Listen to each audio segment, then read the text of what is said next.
Hello guys, Marco. എനിക്ക് ഞെട്ടൽ ഇതുവരെ മാറിയിട്ടില്ല. എനിക്ക് നല്ല ഹൃദയാഘാതം വന്നു ഈ ഒരു സിനിമ കണ്ടിട്ട്. എൻ്റെ ക്ലൈമാക്സ് സീനിലെ ആ ഒരു, എൻ്റെ പൊന്നോ, ഇത്തിരി കരുണ കാണിച്ചെടുത്തുവിടടാ സിനിമയൊക്കെ. ഇത് എൻ്റെ ദൈവമേ, എന്താണ് കണ്ടിറങ്ങിയത്. ശ്ശെ, ഈ ജാതി വയലൻസ്. ഇത് എൻ്റെ പൊന്നോ, ഇങ്ങനൊരു സിനിമ എടുത്തത് സംവിധായകനെ സമ്മതിച്ചിരിക്കുന്നു. ഇത് അഭിനയിച്ചവർക്ക് വരെ ഇതെങ്ങനെ ഇത്, കാരണം ഭയങ്കര കണ്ടിരിക്കാൻ പറ്റൂല. കാരണം ഇത് സിനിമയാണ്, ഇതൊക്കെ അഭിനയിക്കുകയാണ് എന്നൊക്കെ അറിയാം. പക്ഷെ എന്നാൽ പോലും എന്താണത്,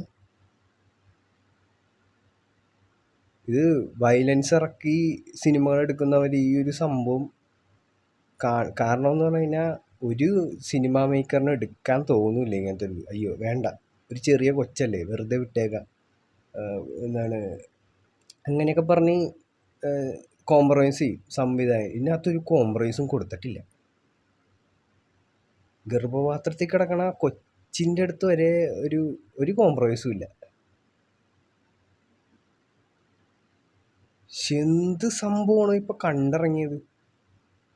അത് കണ്ടിപ്പോൾ ഇറങ്ങി വന്നേ ഉള്ളു. എനിക്ക് ഞെട്ടൽ ഇതുവരെ മാറിയിട്ടില്ല എൻ്റെ.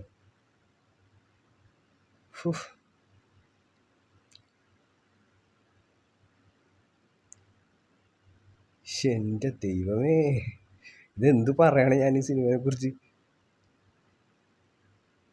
എനിക്ക് സിനിമ ഇഷ്ടപ്പെട്ടു, പക്ഷേ ഇതിൻ്റെ സംവിധാനോട് എനിക്കൊരു കാര്യം പറയാം, ഇത്രക്ക് വേണ്ടായിരുന്നു.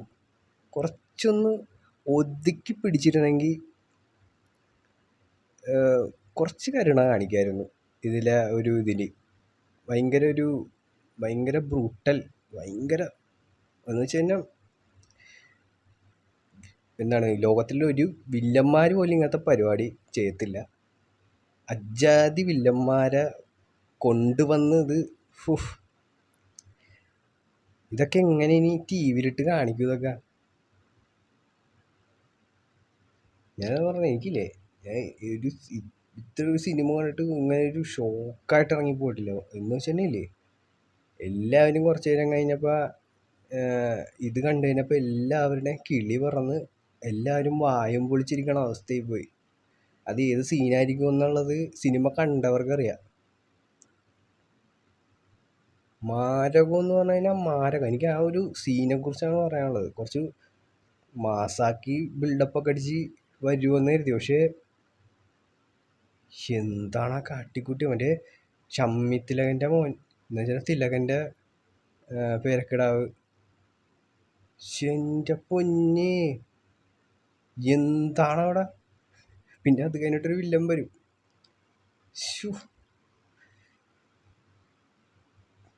ഇതെന്താണ് ചെയ്തു വെച്ചേക്കണ, എന്നടാ പണി വെച്ചിരിക്കീങ്ക.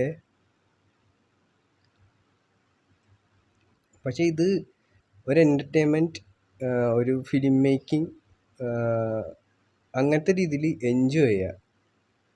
അല്ലാതെ ഇതൊരു മാരക എന്ന് വെച്ചാൽ അതിനെ പ്രോത്സാഹിപ്പിക്കുന്ന, റിയൽ ലൈഫിൽ പ്രോത്സാഹിപ്പിക്കുന്ന രീതിയിലോട്ട് അതിനോട് യോജിക്കുന്നില്ല. പക്ഷെ എൻ്റർടൈൻമെൻറ്റ് രീതിയിൽ ഇതിൻ്റെ മേക്കിംഗ് അപാരം. ഇതിലെ ഡയറക്ടറും പ്രൊഡ്യൂസറൊക്കെ എടുത്ത, ഉണ്ണി മുകുന്ദൻ എടുത്ത ആ ഒരു എന്താണ് ധൈര്യത്തെ സമ്മതിച്ചു തുടങ്ങി. ജോൺ വിക്കിൽ പോലും ഇല്ലല്ലോ ഇത്രയും വയലൻസ്.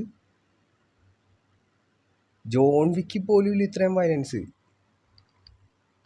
ജോൺ വിക്കിലെ നായ ഇത് കണ്ടു കഴിഞ്ഞ് കഴിഞ്ഞാൽ അങ്ങേരുടെ കിളി പറക്കും.